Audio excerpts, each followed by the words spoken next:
नमस्कार मित्रांनो, स्वागत आहे तुमचं आपल्या शेतकरी मित्र YouTube चॅनल वरती। मी पंकज चव्हाण, मी राहुल चोते।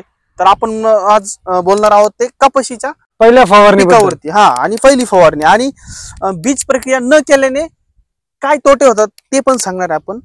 बघू शकता तुम्ही मित्रांनो, आता बघा इथं आपण 1.5 फुटावरती लावलेली आहे कपाशी। 1.5 ते सरासरी 1.5 फुटावर धरायचं आपण। 1.5 फुटावर लागवड झालेली आहे। तर बीज प्रक्रिया न केल्यामुळे काय होतंय बघा, इथं जर्मिनेशन झालं नाही बीज प्रक्रिया न केल्याने। हे बघा याच्यात पण पुढं पण भरपूर पातळ आहे। हे इथं बघा तुम्ही मित्रांनो, इथं पण पातळ आहे। काय होतंय, सध्या पाऊस पडलेला नाही, काही ठिकाणी पडलेला आहे आणि टेम्परेचर जास्त आहे। वातावरण क्लायमेट आता बदलायला चालू झालं 1 जून पासून। तर मित्रांनो, तर आपण घ्यायची काळजी म्हणजे काय, आपण एवढं मोला मागाचं बी आणतोय, त्याच्यात भेटत नाही काय बी जे तुम्हाला लागतंय ते, आणि जे आणतोय ते तुम्ही तिथं डायरेक्ट प्लांटेशन चालू करतात तुम्ही। तर तसं नाही करायचं मित्रांनो। तर आपण बीज प्रक्रिया करायची आणि मग आपण प्लांटेशन त्या बियाणाचं करायचंय मित्रांनो। जेणेकरून काय होतं की तुमचं जर्मिनेशन पर्सेंटेज म्हणजे तुमचं बीज उगवण क्षमता वाढून जाते। आणि हे जे आता तोटे झालेत या प्लॉटला, बीज प्रक्रिया न केल्यामुळे हे तोटे आढळण्यात आलेले आहेत।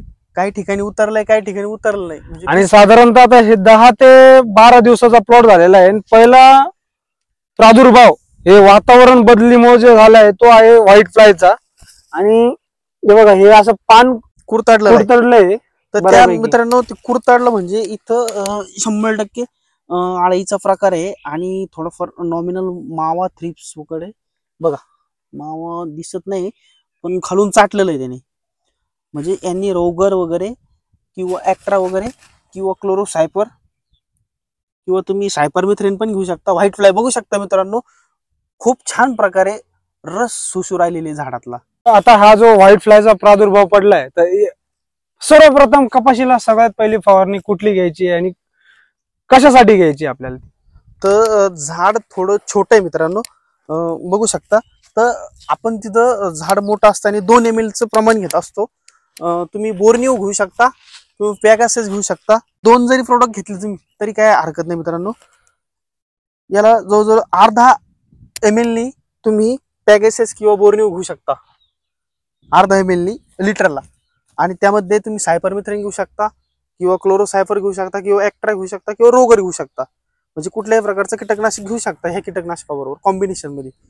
आणि सध्या तरी बुरशीनाशकची गरज नाही, कारण झाड अजून बाळशातच आहे अजून। म्हणजे तुम्ही बघू शकता छोटं एकदम, त्यामुळे आपण आता त्याला बुरशीनाशकचा स्प्रे दुसऱ्या स्प्रेला देणार आहे आपण। आता फक्त रोगर किंवा ॲक्ट्रा किंवा क्लोरोसायपर देणार आहे मित्रांनो। तर बघू शकता मित्रांनो तुम्ही झाड। आणि रोगर, ॲक्ट्रा किंवा क्लोरोसायपरचा उपयोग काय की जो हिरवा मावा, काळा मावा जो पडणार असतो तो पडत नाही, थोडं गॅस पॉइझन तयार होतं। आणि व्हाईट फ्लाय साठी आपण बोर्निवा, जसं साहेबांनी सांगितलं, बोर्निवा किंवा पेगासिस हे आपण स्पेशल फक्त व्हाईट फ्लाय साठी देणार आहे। जे पानाखाली आपल्याला निदर्शनास येते ना त्या गोष्टी आपण बघा। टेम्परेचर मुळे आळीचा प्रादुर्भाव कसा होतो मित्रांनो, तुम्ही बघू शकता। याचा शेंडा कट केलेला आहे, बघा मित्रांनो, शेंडा कट झालेला आहे याचा, बघू शकता। इकडं पण कट केलेलं आहे। तर मित्रांनो, टेम्परेचर मुळे आळी लवकर प्लॉट मध्ये येते किंवा तिचा लाईफ सर्कल कमी असतो। मी तुम्हाला दरवेळेस सांगत असतो, आळीचा लाईफ सर्कल फक्त 30 दिवसांचा असतो। त्यामध्ये 30 दिवसांमध्ये ती जरी तिचा उगम जर झाला, एक प्लांटेशन झाल्यानंतर 5व्या 6व्या दिवशी, तिथून पुढे ती 2 ते 3 दिवसात खूप भयानक नुकसान करते मित्रांनो। 2 ते 3 दिवसात म्हणल्याबद्दल तुम्ही बघू शकता, त्याचा शेंडा कट केलेला डायरेक्ट। म्हणजे आता हे झाड परत उगणार नाही, आता हे डायरेक्ट जळून जाणार। त्यामुळे मित्रांनो, घ्यायची काळजी म्हणजे काय, तर तुम्ही लवकर आर्ली मध्ये क्लोरोसायपर घेऊ शकता। क्लोरोसायपर थोडं 1 ml नी घेऊ शकता लिटरला, कारण त्यामध्ये काय होतंय, आळीचा प्रादुर्भाव कमी होईल तुम्हाला। तर तुम्ही ॲक्ट्रा पण घेऊ शकता, पॅगासिस घेऊ शकता। तिथं व्हाईट फ्लायला कॉम्बिनेशन मध्ये 3 प्रकार चालू शकतात मित्रांनो। तर मित्रांनो, तुम्हाला हा व्हिडिओ कसा वाटला आणि असेच नवीन व्हिडिओ बघण्यासाठी आमच्या चॅनलला सबस्क्राईब करायला विसरू नका। आपला शेतकरी मित्र हा आमचा चॅनल आहे आणि आम्हाला कमेंटद्वारे नक्की कळवा। तुमच्या काही अडचणी असेल तर आम्ही त्याचे निवारण करू। धन्यवाद मित्रांनो।